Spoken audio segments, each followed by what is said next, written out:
Hey, what's good, everybody? It's your boy Dominic, aka Dom the Cyber Genius, and I'm coming back here with another video. Today, I'm going over what ransomware is and kind of the impact it has had on all types of organizations in 2022, as 2023 is upon us, and we wrapped up 2022 just recently. So let's get started. Hey, everybody, here's my Cyber Threat Intelligence Report, and what I'm going to talk about is the ransomware impact on 2022 and how it's impacted a lot of organizations in all types of business sectors.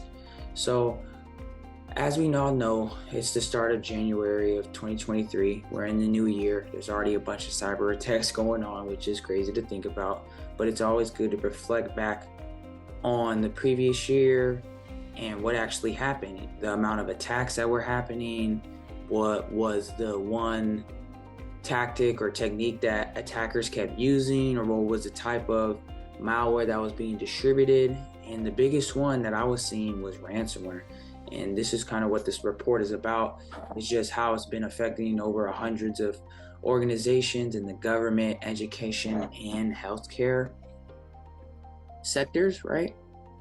So as we scroll down, for 2022, it was kind of a bad year when it came to cybersecurity. In the fact of there was millions of dollars lost, there was a bunch of hacks, a bunch of lying when it comes to lying about what data was actually stolen, how much of the data was stolen. If you remember the LastPass breach, which is an honorable mention, but they still did a horrific job when describing the breach to us and things like that. But this time, or this focus for now, is just going to be on ransomware and how that's impacted more than 200 large organizations and multiple public job sectors. Those job sectors would be the top three that are always targeted: government, education, healthcare. Education is one of the biggest targets because threat actors know that educations or in those type of institutions don't have the necessary security protocols to handle a cyber attack, so they're easy targets and they know that they can get away with it and really cause some damage to them. There's been a lot of data collected from different reports in the past year, right? Since there's been a bunch of breaches, and though that data including things that are in disclosure statements, leaks on the dark web, and other third-party intelligent reports and things like that, it shows that threat actors have stolen data in about half of the ransomware attacks.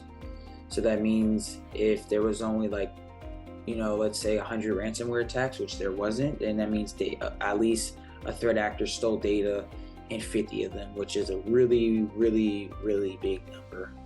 And with the type of different tactics that are coming out with double extortion, stealing the data first and encrypting it, masquerading or copying a website and leaking the data on a website that mimics another company that they're targeting. So there's so many tactics that are actually out there, and it's crazy to really think about. And cybersecurity is a global thing. It's a global, I want to say problem or necessity that everybody needs. But when it comes to the US, we got struck really hard with 105 counties being hit, 44 universities and colleges, 45 school districts, and 24 healthcare providers.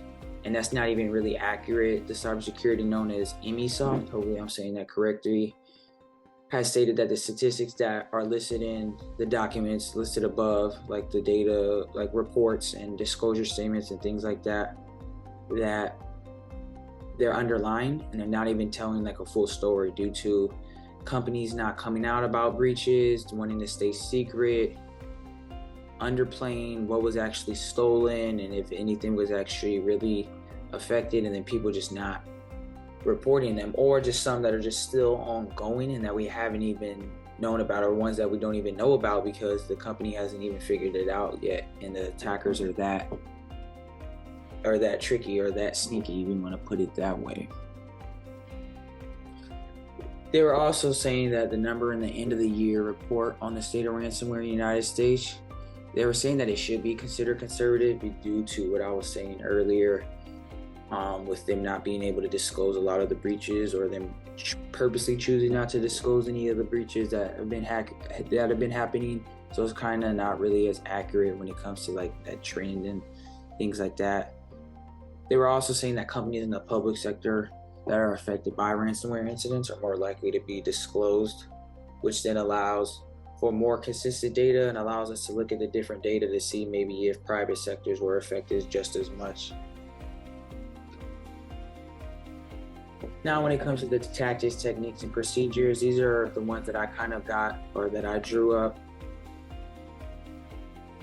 Sorry about that. These are the kind of the ones that I got, that I saw that was common in a lot of ransomware attacks. So when it comes to ransomware, it's going to have a severe impact on the organization, whether that's the system shutdown reboot, where companies are forced to actually shut down their systems or IT systems to prevent it from spreading to other networks, or even in some cases with, I believe it was Lincoln College at HBCU. It's sad that after 137 years, 150 years, they had to shut down due to a ransomware attack because they couldn't afford it, and it was clogging up new applicants and other things like that that caused them to shut down. And mind you that this actual college survived the plague, they survived the Spanish flu, they survived World War I and World War II, they survived COVID, and they survived the recession. So take it with a grain of salt, but cybersecurity is very dangerous, and we all need to be on board and do our best to actually protect ourselves. Next is going to be resource development. That's going to be compromised accounts, stage capabilities, compromised infrastructure. The goal of the ransomware is to get into somebody's infrastructure, infiltrate it, and then kind of pivot and try to get as much as you can and affect as much as you can to make it to where companies really can't operate and they're forced to surrender and pay up. So that's kind of what they would do when it comes to compromising infrastructure, making it to where applications are offline, staging different things, putting together their actual C2 channels and other capabilities that they may use when it comes to attacking a network. Credential access, that's the biggest one. Exploitation for credential access. When it comes to ransomware, people want to encrypt files that may contain credentials. They want to affect accounts and be able to get admin rights and start doing other crazy things that may lead to the company's downfall or that may lead to a catastrophic attack. Initial access, so this is how they're gaining access initially. So a lot of them I've seen was different phishing techniques, sending different phishing messages to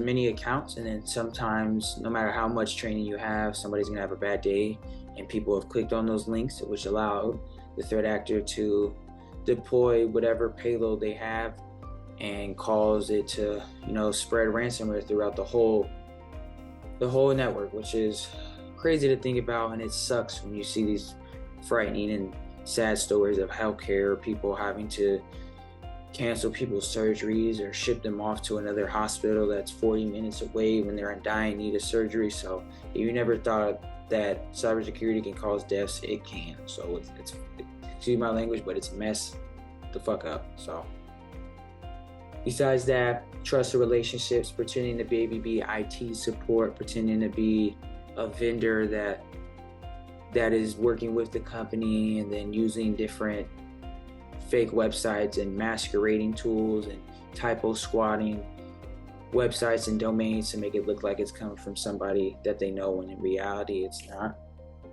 Reconnaissance, they're able to gather victim identity information. A lot of these attacks have been crazy, where they're able to steal people's passwords, people's credentials, encrypt sensitive information like people's birth dates, names, addresses, special documents that belong with the company when it comes to maybe sales and payments and all the stuff that you wouldn't want to get out. It got out if you got hit by a ransomware attack. Any ransomware attack or any attack in general, there's going to be exfiltration involved, where they're trying to exfiltrate or get data out of the network and get it into somewhere where the attacker has control over it. So a lot of these ransomware groups mostly had something where they did exfiltration over C2 channel, and that's just a channel that allows them to communicate and relay commands onto different networks or devices that are actually affected with the ransomware. Privilege escalation. This is going to be exploitation for privilege escalation and valid accounts. So abusing accounts and trying to gain higher privileges so then they can spread the ransomware to more networks and steal more data. And then defense evasion, masquerading themselves as a user. Maybe they've compromised, maybe they've imported ransomware and they encrypted people's systems, or maybe they didn't, they just stole the data and they're trying to masquerade as one company and then conducting business email compromise attacks to where they're sending it to other vendors that work with that said company, which can then cause a whole spiral domino effect, which can end in really bad instances. Now this is for the affected assets. It is a lot of stuff you see here on the right, just talking about EmoSoft, what they've had said about it.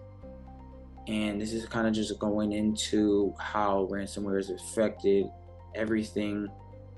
Sucks.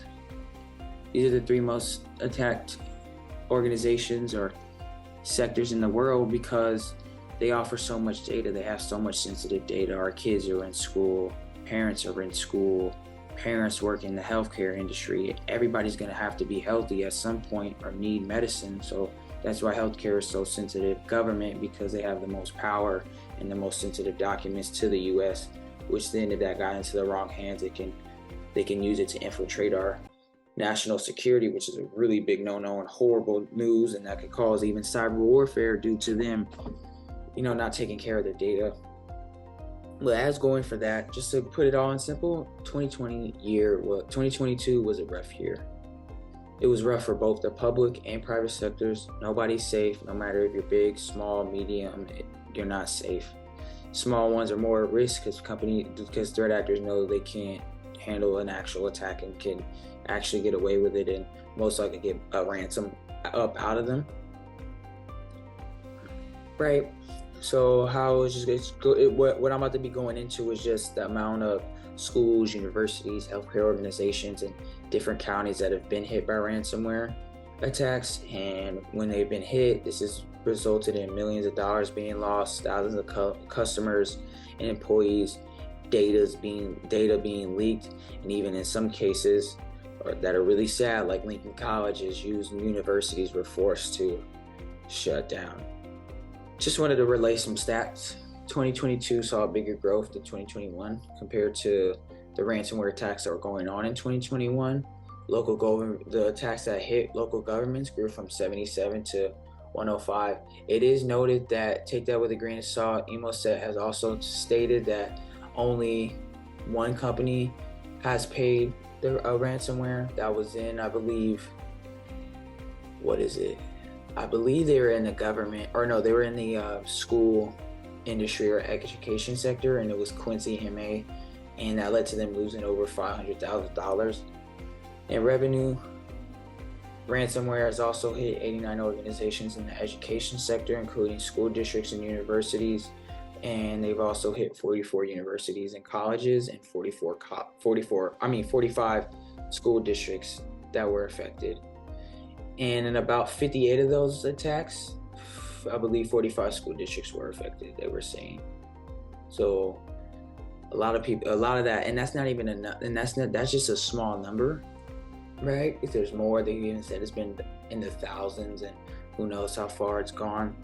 The most notable one, or the most significant target, was a little bit towards the end of the year, where Los Angeles Unified School District, one of the biggest school districts in the nation, was affected by a ransomware attack, and they were hit by the notorious Phi Society ransomware gang. That gang is notorious for torturing and encrypting files and causing damage towards the education sectors. And about only 3 education organizations paid a ransom to the hackers. The one that they were able to find that actually did it was Glenn County Office of Education, and they paid a whopping 400 bands, which is, that's a lot, that's almost $500,000. And to a school that probably didn't even have a lot of resources that can put them in a major hole. And then lastly, 290 hospitals were patiently affected by ransomware. So the hospitals are the worst because a lot of the stuff that hospitals use, like thermometers or breathometers or anything that's connected to the internet. If say if somebody's on life, what if somebody was on life support and the company got hit with a denial of service attack to where the servers are down and they're forced to shut down, and then that person basically just lost their life because the thing that's holding them on life support is connected to the internet, and due to that connecting on the internet but not being able to connect because a denial of service knocked it out, then that causes deaths, and that's no fun. And it's really hurtful and crazy to think about that there's people out here that are killing people just to prove a point on political reasons, or just killing somebody on with cybersecurity. So it's kind of sad and crazy to think about it. So it kind of makes me sad and angry at the same time. They were also saying that for the healthcare sector, it's difficult to track the number of victims affected due to there being too many unclear disclosures. So how I was saying earlier, the disclosures are unclear. They don't know that if they've even been attacked, or they just haven't came out yet about it. And they were saying that the most notable organization that was hit with ransomware was Common Spirit Health.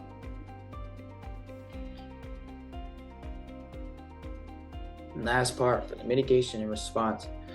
Obviously, there's some stuff that you could do when it comes to ransomware, having your systems up to date, making sure that you have the right tools that are put in place to help protect you, but don't just rely strictly on vendors. Make sure the fundamentals with your company are down. You have the security protocols. You have this framework or this map that will help you build out something for your security team, as well as securing your network, and then also employing staff members that are going to be useful and actually help secure the network. There's no point of buying a $50,000 intrusion detection system and thinking that's going to protect you, but you only have 5 people to work it, and they're so slammed that they can't even work it, and then now that's getting left unread, and then it's not getting updated. Different servers aren't getting updated, and then attackers can just swoop in and go and hack it and mess it up, and to where now you're out of 50,000 and you've lost over 100,000 employees' data, or it's been stolen. That's just, I guess, some of the little things you do, but all in all, some ransomware attacks are still ongoing. Some are still unclassified or unreported at the time this article was written, as well as the report Emosoft gave. So they also said that the report provides valuable insight into ransomware activity in the U.S., and it shows how it compares to statistics from previous years. You can take some of it with a grain of salt due to one still ongoing, being unclassified and not speaking up. It still doesn't really give us an idea of if ransomware attacks are actually increasing or if they're not. So all in all, that's the end of my CTI report. I hope you guys liked it. 2023 was a crazy year. Hopefully we can learn all from it, learn the different types of attacks, what to look for, be more vigilant when scrolling the web, making sure things are updated, and just paying attention more.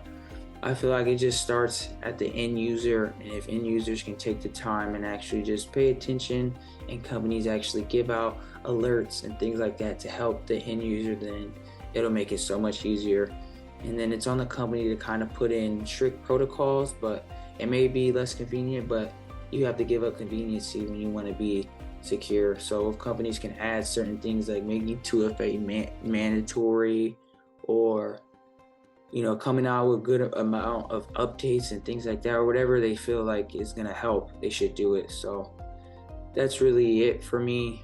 Hope you guys liked and enjoyed this content. Hope you guys liked and enjoyed this report. I really like this report. Like, comment, subscribe. Let me know what you guys want to see next. And I'm out. Peace.